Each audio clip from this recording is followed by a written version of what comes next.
कौशिक सीधे आपके पास आते हुए, टीएमसी एक छोटा फैक्टर जरूर रहने वाली है, क्योंकि एक तरफ हमने देखा जो नई पार्टी है तीपरा मोथा, उसका आदिवासी इलाकों में काफी अच्छा इस वक्त प्रभाव देखने को मिल रहा है, जबकि बीजेपी अपने कामकाज के आधार पर फिर से सरकार बनाने की बात कर रही है। लेकिन टीएमसी किस तरह का फैक्टर इस चुनाव में साबित हो सकती है त्रिपुरा में?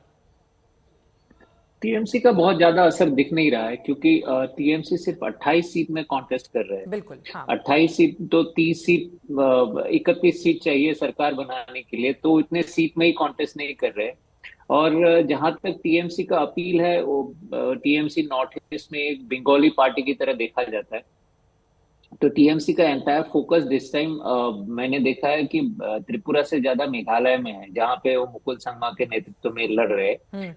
तो कई कई जगहों पे टीएमसी, जहां तक मेरा ख्याल है, वो जो कांग्रेस अलायंस के वोट्स है और कुछ कुछ हद तक बीजेपी के वोट्स है जो शिफ्ट होने वाले थे, वो लेंगे। लेकिन मुझे नहीं लगता टीएमसी किसी भी पार्टी को इस तरह से दिक्कत में ला सकते हैं जिससे उनकी चुनावी नतीजे में कोई असर पड़े।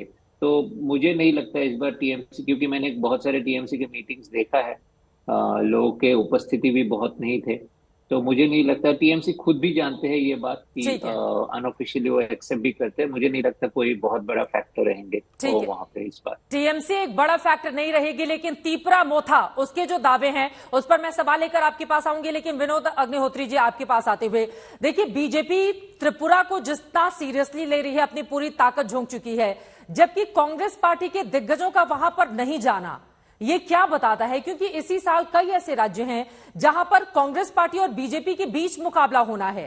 खासतौर से इसमें राजस्थान देख लें, जहां पर एक तरफ बीजेपी होगी, दूसरी तरफ कांग्रेस। छत्तीसगढ़ देख लें, मध्य प्रदेश देख लें। उसके बावजूद कहा जाता है आगाज शानदार हो तो अंजाम में भी बेहतरी की उम्मीद की जाती है। लेकिन यहां पर नहीं जाना कांग्रेस के बड़े नेताओं का, ये क्या समझ में आता है? नहीं, मुझे लगता है कांग्रेस ने त्रिपुरा को लेकर के जो है, मैंने पहले भी कहा था कि लेफ्ट से अलायंस करने के बाद अपनी सारी जिम्मेदारी लेफ्ट पे छोड़ दी और अपने स्थानीय नेताओं और कुछ केंद्र के नेता जैसे अजय कुमार उनके प्रभारी हैं, वो वहां पर रहे, या अभी पवन खेड़ा और कुछ नेता वहां पर गए। लेकिन जो पहली कतार के नेता हैं, राहुल गांधी, प्रियंका गांधी, मल्लिकार्जुन खड़गे और बड़े नेता जो हैं, दिग्विजय सिंह हो, चिदम्बरम हो, इनमें से कोई नेता त्रिपुरा में जाकर के उसने प्रचार सघन नहीं किया जैसा करना चाहिए था। बिल्कुल। हाँ, बीजेपी इसलिए इतना जोर लगा रही है, मैंने पहले भी कहा था। बीजेपी देखिए क्या है, मेघालय और नागालैंड में तो वो गठबंधन के साथ है, यहाँ उसकी अपनी सरकार है। और मणिपुर और त्रिपुरा, ये दो राज्य ऐसे हैं जहाँ बीजेपी की अपनी सरकार है। और बीजेपी इस चुनाव को जो है एक तरह से नॉर्थ ईस्ट, जैसा कि अभी आपके संवाददाता जब कह रहे थे तो लोग भी बता रहे थे, जिस तरह वहां काम हुआ है, एयरपोर्ट बने हैं, कॉलेज बने हैं, तो वो जो उसने काम हुआ है बीजेपी सरकार के दौरान, बीजेपी एक तरह से टेस्ट केस भी है उसके लिए नॉर्थ ईस्ट का त्रिपुरा। पिछली बार तो उन्होंने दूसरी जो सीपीएम की सरकार थी उसके शासन को लेकर के, उसके सरकार के दौरान जो विकास रुक गया था उसको लेकर चुनाव लड़ा था और जो वादे किए थे।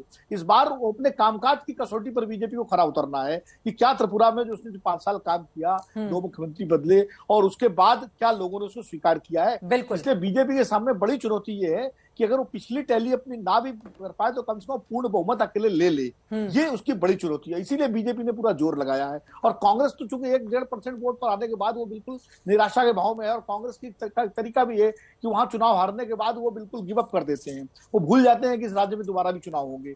बीजेपी एक चुनाव जीतने के बाद अगले चुनाव की तैयारी करती है। ये फर्क कांग्रेस और बीजेपी की रणनीति में है।